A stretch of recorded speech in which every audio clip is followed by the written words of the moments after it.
All right, so I thought I'd make a quick video based on my layout here. This is the Virginian from Model Aeroator with modifications. So I didn't see a lot of other posts or videos that people have done this similar build. So it is a 4x8 with extensions. This is one of them, basically to fit the cabinet. The entire thing is wider, so these are 24-inch curves coming around the side, and then these are Walther switches instead of the Atlas ones. So overall the main loop is 24 inches around. That is to include the curved turnouts, so I didn't have to use the Pico ones. Walther's makes these 24 and 20 curved turnouts that work pretty well, and then this one ended up being a number 5, so it does straighten out a little bit. It's not a full curve, but it does fit pretty well with just using 2 more 24 Atlas snap-track pieces. As the train comes around there. So then overall everything else is generally the same. The 24-inch radius gives a little bit more room to work with. So instead of curving where I have a piece up here, I'm just gonna leave that track straight. They had it curved, and then that would go out to the Turtle Creek branch. But that is just an extension right now so that I can put an engine here so that I can back it down the siding and interchange. And then I can make an addition later if I wanted to. I did add more to the side here just based on needing this piece for an engine turnaround. And then this is gonna give me a better contour to end the layout on, and then I won't need a backdrop building. I actually had this engine shed built already, and that ends up fitting perfectly where that sits. So I can have a little bit of a better end to the layout. And this extension is not, let me move that down, is not as wide as they had. That was their fold down for the station. I'm gonna leave it and really move where the street comes into the yard. They had it here crossing these 3 tracks. I'm going to end up putting it about here, put a station. It's a wood kit, and then I have the Broadway Limited water tower that's actually going to sit here, and I think it'll be a little bit better of a spot for it. All of the yard switches, these are Walther's number 4. I did cut them down, get that in video. So these are cut down so that I could fit a 22-inch Atlas snap-track, and then into, again, another number 4. I did keep this the number 5, like they did, with a turn here. But all this has been modified so that these can be closely fit together.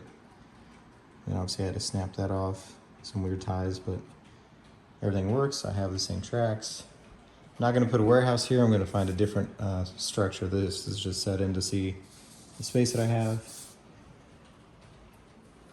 And then I'm gonna try and film around. So this track here, some of these are 18 just on this corner, but the rest is 22, I believe.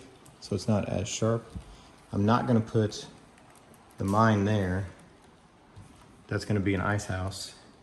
And the mine I do plan on, I already have it semi-built. It's gonna be on the extension with the coal dump past there. So the train will run all the way around, put coal cars on that siding, and then that will be going up to the mine and maybe a small town.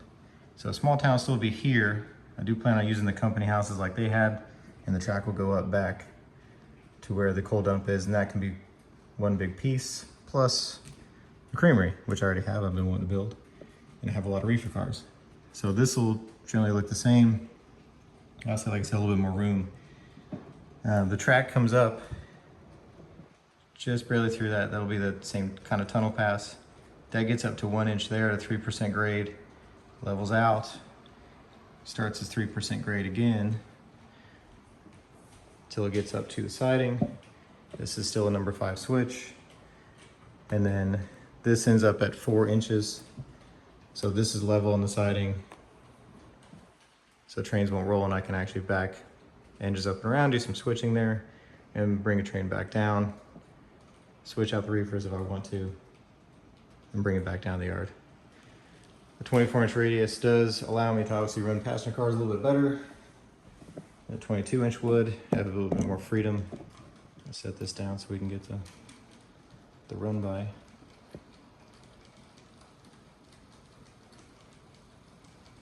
So this is the Bowser Hammerhead, sounds off right now. 2 Broadway Limited cars, and then a kit P70. And it runs just fine around 24-inch curves. It should let me run almost what engine I want to. I will say I've had some problems with this turnout with my H10s coming in. Over here, just something with the wheels. It doesn't like I don't know where the flange is or something. It seems to catch, but doesn't do too bad. A couple of problems. The yard itself, I can store 28-ish 2-bay hoppers.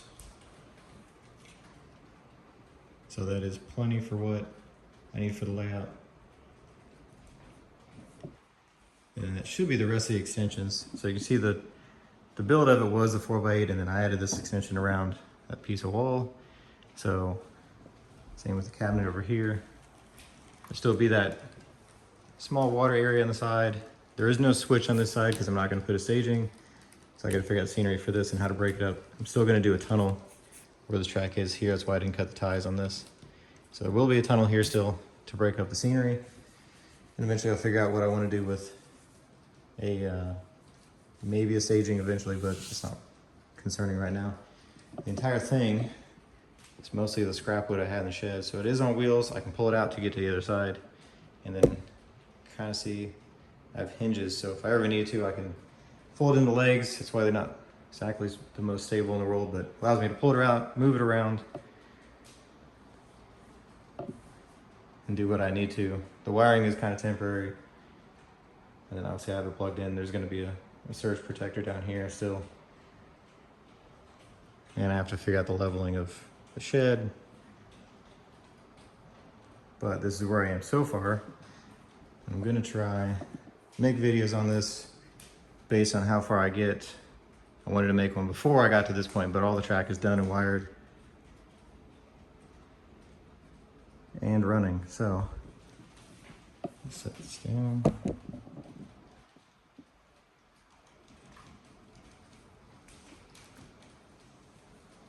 So that even the switcher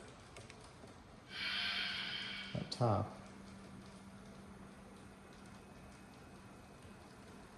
I can back down if I wanted to.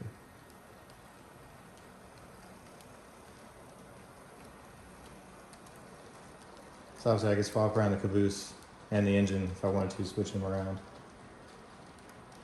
But just for the sake of the video, I'm gonna back it down, show you some of the clearance here. The top is 1/2-inch plywood, and obviously with 1 inch underneath of the track. Doesn't give a lot of clearance, but just before I end the video, I'm going to show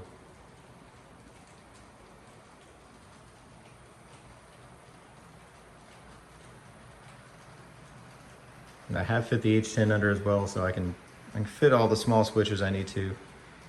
And the tunnel will be ahead of that, so you won't see it, how close it is, but it does get a little close there.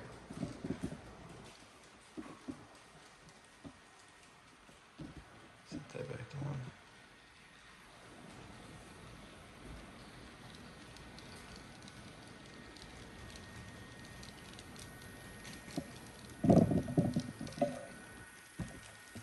So then the trains would obviously back down in the yard. You can do switching. I don't want to put the scale here. I'm not going to bother with that for weighing coal cars. I'm just going to leave this as a straight yard, and the track will come in and go to the business that's right here, so that I can have an excuse to have some box cars and things in the yard and move something else around other than reefers. That's it right now. I'll make a video later once I make more progress on this, and probably get some videos of run-bys of different trains.